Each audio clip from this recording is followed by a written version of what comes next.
J'ai récemment pris un appartement qui me permet de me rapprocher de mon lieu de travail pour avoir un peu moins de temps de trajet en semaine. Et j'y suis resté les week-ends pour m'installer un petit peu. Mais je me suis pas tellement installé, je suis allé faire les vides-greniers. Évidemment que j'ai trouvé des petites voitures à acheter. J'en profite donc pour vous présenter celle que j'ai trouvée dans une petite boîte. En rentrant, le premier vide-grenier auquel je suis allé, dans ce nouveau patelin, et ben je suis rentré c'était dans un gymnase, mais sur la gauche, dans l'entrée, il y avait une table toute seule, une dame qui était toute seule avec plein de choses. Et de loin, j'ai repéré des voitures. Il n'y en avait pas beaucoup, mais ça avait l'air étonnant, ça avait l'air artisanal et ça avait surtout pas l'air d'être de la chinoiserie.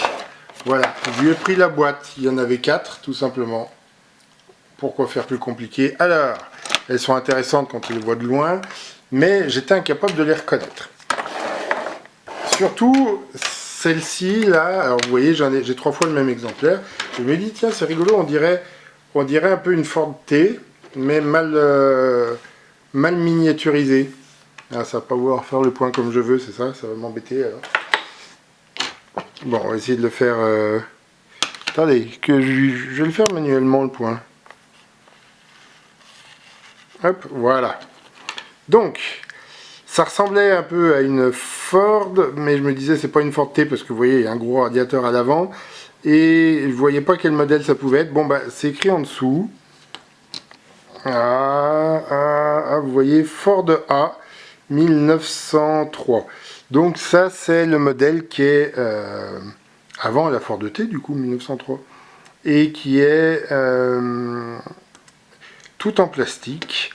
Avec, alors vous apprécierez, de loin, on aurait presque pu penser que c'était des saphirs, mais non, parce que les roues sont pas pleines. Puis regardez, il y a comme des crampons sur les roues. Et en fait, en dessous du train arrière, on voit vraiment pas bien, mais on n'arrive pas trop à le voir. Est-ce que j'arrive à le voir sur une autre couleur? Peut-être que ça ressortira mieux avec la lumière. Non, et si je me rapproche et que j'essaye de refaire un point à la main, c'est dans quel sens que je fais le point? Ça fait pas du tout le point là, ce que je fais. C'est beau hein, la technologie, je suis désolé, hein, j'essaie de régler, j'ai toujours mes problèmes, j'ai toujours pas retrouvé de caméra, enfin j'en ai pas cherché, vous allez me dire. Bon bah je ferai pas mieux. C'est un problème de lumière, surtout d'éclairage à ce niveau-là, c'est dommage. Bon bref, donc sous ces modèles, on voit sous le train arrière une marque au coq, un B et un S, ça veut dire Bezin et Sordet. C'est donc un fabricant de voitures, de jouets en plastique, c'est un fabricant de jouets depuis les années 1850 je crois, donc assez historique sur la place parisienne.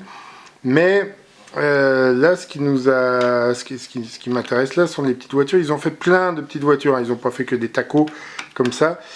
Là, j'ai une grosse question, c'est que ce modèle jaune, bah, on ne sait pas ce que c'est. Est-ce qu'il manque une plaque qui indiquait le modèle parce que là, vous voyez que c'est inscrit directement sous le châssis, il n'y a pas d'autre plaque. Donc, est-ce que c'est un modèle particulier? Est-ce que c'est une invention de leur part? On a le petit bonhomme par-dessus là qui est assez sympa, qui est moulé un peu comme les jouets du début du XXe siècle avec les voitures en tôle. On avait ce genre de petit bonhomme avec ce genre de profil en plus, parce qu'on voit bien qu'il est tout étriqué le pauvre monsieur. Donc ça fait vraiment penser à ces générations de jouets là. Mais vu le plastique, c'est quand même beaucoup plus récent. Je n'ai aucune information, je n'ai rien trouvé sur internet concernant cette marque. Donc je ne sais pas quel modèle c'est, de quand ça date. Donc s'il y a des spécialistes de Bezin et Sordet qui regardent, eh ben, déjà dites-moi si je prononce correctement, parce que moi j'aurais tendance à prononcer comme ça, mais est-ce que c'est Sordet, est-ce que c'est Bezin ou Bezen, ou je sais pas. C'était parisien, me semble-t-il. Ils avaient des tas de jeux et jouets, comme notamment des Indiens, mais aussi des jeux plus habituels. Donc, voilà. Là, je viens d'élargir un peu plus ma collection de petites voitures avec un fabricant que je ne connaissais pas, un fabricant français. Voilà, le modèle m'a tapé, les modèles m'ont tapé dans l'œil de loin. Je suis très content de les avoir repérés et achetés parce que je ne les connaissais pas. et que bah, maintenant je les ai.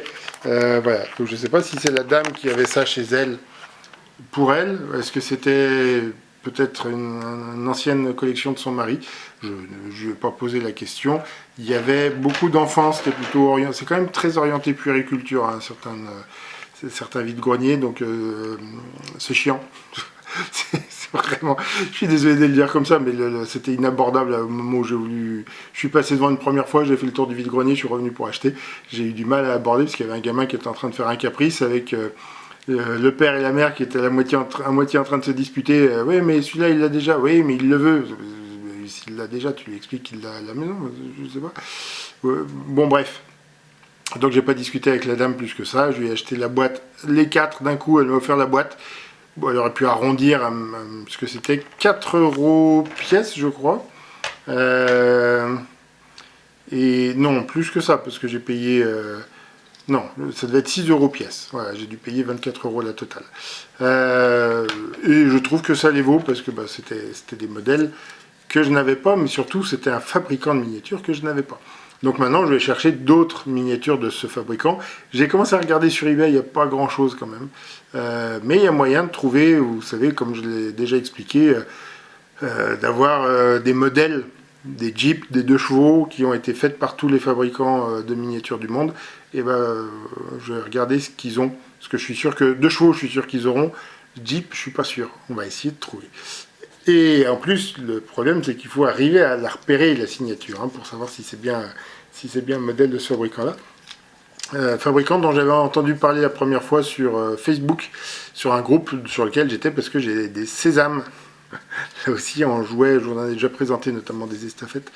Donc voilà, nouveau fabricant de miniatures dans ma besace, mais avec un modèle que je ne connais pas. Voilà, un modèle de voiture que je n'ai pas du tout identifié et que je n'ai aucune idée de ce que ça représente. N'hésitez pas à me dire ce que vous en pensez, likez, abonnez, commentez si vous connaissez et si vous pouvez m'en dire plus.